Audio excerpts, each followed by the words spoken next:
Good morning, metalheads of the internet, and welcome to a brand new episode of the Metal Meltdown. We have reached the halfway point of the year, which means it is time, finally, to talk about the top 10 best metal albums of 2023. ... so far. And honestly, if I may say real quick before we officially dive into things and get things going, I honestly think this has been a pretty great year. Like, I've thoroughly enjoyed, or at the very least appreciated and respected, a good chunk of the material that has been thrown my way thus far in 2023. Sure, there have been a few rotten apples here and there, you know, your Dungeon Wolves, your Steel Panthers and what have you, but for the most part, the orchard is looking quite healthy, full of delicious red apples. As per the norm with any kind of top 10 list I do, this isn't really a ranked or numbered list. I'm simply going to talk about 10 really great albums that have been released in 2023, specifically within these last 6 months, all the way from January to June, and I will be talking about each in order of release.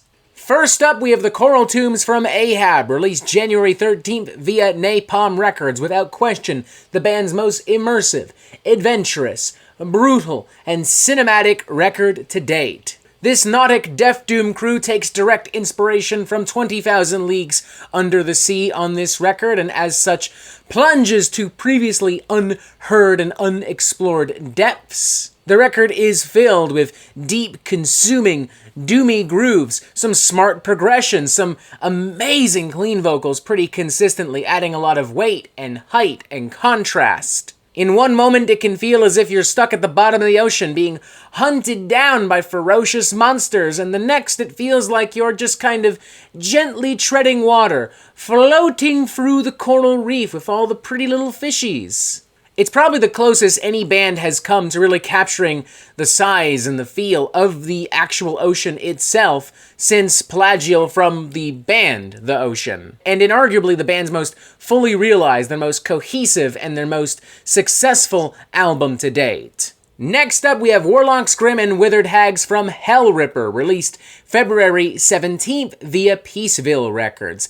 This one-man Scottish black and thrash metal project, helmed by one James McBain, went above and beyond the call of duty with this record, bringing in new influences from Scottish literature, Scottish mythology, more epic melodies and harmonies, and better production, and combining that with influences from black metal, from thrash metal, from speed metal, from bands like Iron Maiden and Classic Slayer and Creator and Sodom. Cooking and seasoning all of this to damn near perfection for the most delicious Irish metal stew I think I've heard in some time. Expertly crafted, passionately performed, some of the best hooks and riffs and solos you might hear on any thrash or speed or black metal album in 2023.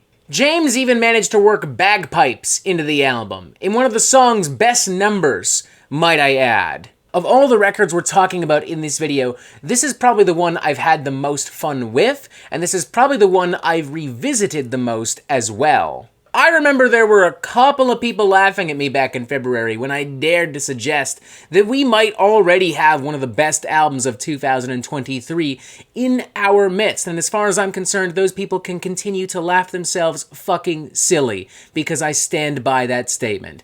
This is one of the best albums of 2023. I can very easily picture this being in my final top 10 at the end of the year. No contest, honestly. Next up, we have Heimdall from Enslaved, released March 3rd via Nuclear Blast Records. This should not come as a massive or colossal surprise or shock to anyone out there. Enslaved has been consistently pumping out high-quality progressive black metal for quite some time, and Heimdall is no exception to that rule whatsoever. What makes this specific record so interesting, though, is how simultaneously it continues to expand on the more classic progressive rock influences of their previous studio album Utgard, as well as Caravans to the Outer World, and blends that with ideas and concepts and sounds that we would normally associate with very early Enslaved and a lot of other second wave black metal. Like, it very much feels like a cross between Utgard and the Caravans EP and Frost and Viking Ligurveldi.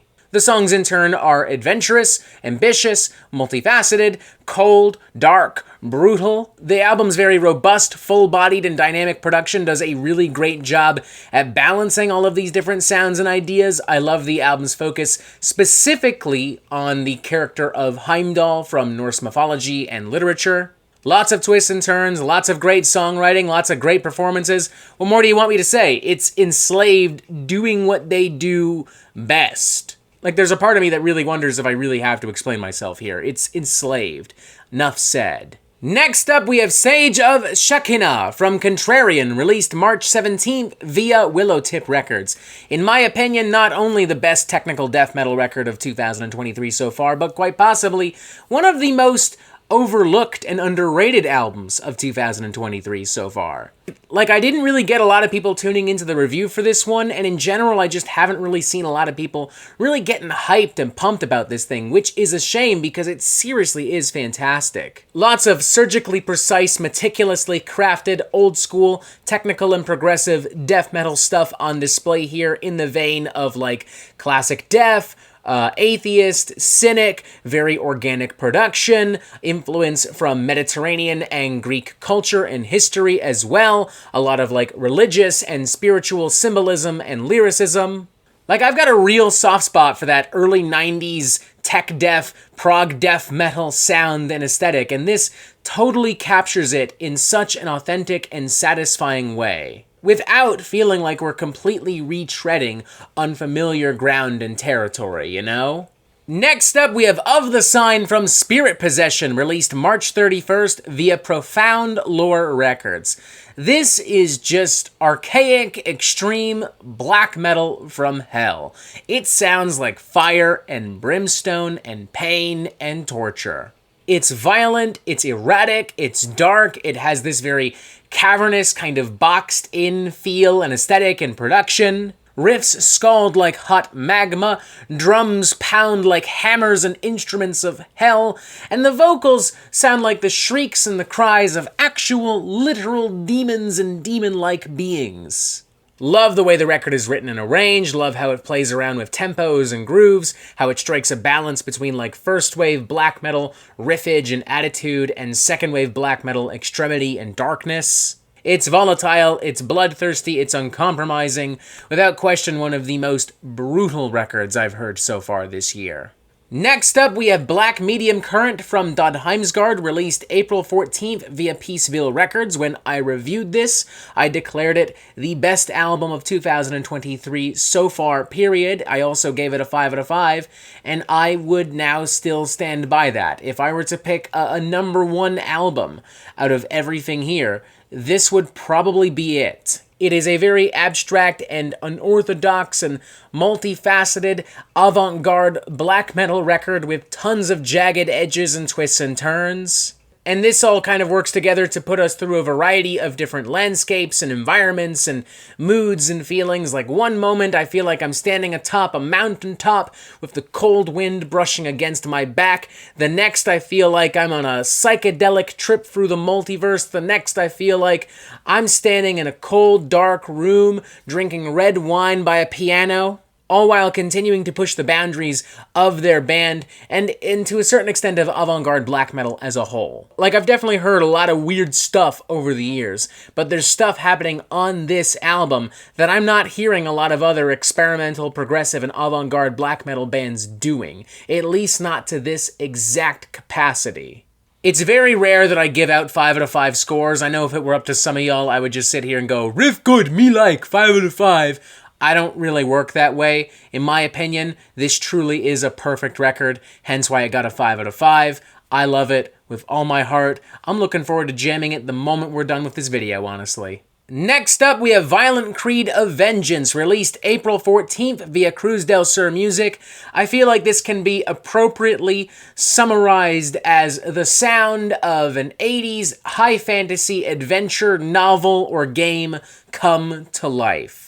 It's big and bold and brawny and packed with thunder and firepower and dark magic and epic tales of bravery and victory and triumph. Whereas previous Smolder records could be described as being doom metal, this one kind of finds influence from all over the place. Doom is still represented, but there's also just as much like epic heavy metal and American power metal and speed metal represented here. Everything from Candlemas to Solitude Aeternus to Trouble to Seraph Ungol to very early Halloween and Manila Road. Sarah Ann Vincent on vocals absolutely killing it here, her most confident record to date without question. I like how she also felt comfortable writing from more personal and traumatizing territory as well. You know, writing about sexism and her personal experiences with like sexual assault and the kind of mental anguish caused by, you know, COVID-19 and isolation and all of that. Like, Smolder is dealing with really real things and really important things. They've just kind of disguised it in epic, adventurous, high fantasy garb and paint. There's no shortage of, like, retro, old school, heavy metal, power metal, doom metal worship out there, but I don't know if there are as many doing it as effectively and doing it as powerfully as Smolder right now. Next up, we have War Remains from Enforced, released April 28 via Century Media Records, and holy shit, what an absolutely neck-stomping, gut-smashing, brain-bashing piece of old-school crossover thrash metal savagery and mayhem and brutality. 30 minutes of some of the best thrash metal I have heard since Nightmare Logic from Power Trip. It's short, it's punchy, it's heavy, it's straight to the fucking point, doesn't waste any time, it's unpretentious, it knows what it is, it knows what it wants to do, and it does all of that within a good, respectable amount of time, and then it fucks right off. It essentially does everything that Killgrid did, but in a tighter package and with way less fat and filler. There's nothing about this I would consider revolutionary or brand new. It is, all things considered, by the standards of thrash metal, a very generic album. But I feel that thrash metal, more so than any other genre, doesn't really need to do anything beyond being really fucking crazy and fun. And that's exactly what this album is. If there is any band at this point that can truly bring an end to the great ongoing thrash metal drought, it is, in my opinion, Enforced. And all you need to do is listen to War Remains to understand why I would make such an argument. Next up, we have Terrasite from Cattle Decapitation, released May 12th via Metal Blade Records, and yet another addition to my list that should not be especially surprising or shocking, because Cattle Decapitation pretty consistently fucking rock. They've been a great band for a long, long time, but ever since 2012, specifically with the release of Monolith of Inhumanity, they've become arguably one of the best extreme metal bands out there, getting more technical, more melodic, more progressive, more ambitious, and high concept with every single record. And Terrasite is no exception to this rule whatsoever. Conceptually, the album deals with new life rising from the ashes of humanity and planet Earth, scouring, ravaging the planet, feasting off of its disgusting remains. Emotionally, too, this thing is very much inspired by trauma and stress caused by the COVID-19 pandemic. It also kind of builds off of the apocalyptic nature and vibe of Death Atlas, and it also kind of deals with the death of good friends and band members and peers like Trevor Strnad of the Black Dahlia Murder and Gabe Serbian, a former member of Cattle Decapitation, although best known for his work with The Locust. It's definitely, because of this, I would say, a record about trials and tribulations and perseverance, complete with all the sneering, shrieking, clean vocals and politically charged lyrics and bombastic barreling breakdowns and machine gun riffage and percussion that we have come to expect from this band. Yet another case where I'm kind of like, I don't feel as if I actually need to say all that much, you know? It's Cattle Decapitation. Nuff said. And finally, this brings us to Hive Mind Narcosis from Thantifaxath, released June 2nd via Dark Descent Records. This album is kind of hard to briefly summarize, if we're being honest, because it's just so dense and complex and intentionally very confusing and agonizing and aggravating. It's an album that just kind of constantly builds tension and atmosphere, but never really delivers a proper climax or catharsis. Definitely the most inaccessible of every album we're talking about in today's video. But I just love how it combines all of these different tempos and time signatures and grooves. You know, I love the crescending guitars. I love how immersive and, like, abrasive it is. I love how you'll have these blasts of full-on black metal fury, and then I love that you'll have these more technical, kind of avant-garde sections that bring to mind, like, Pyron, or even Gorguts, or Artificial Brain. I love its meandering sections with shadowy textures and whispered vocals and grimy bass licks.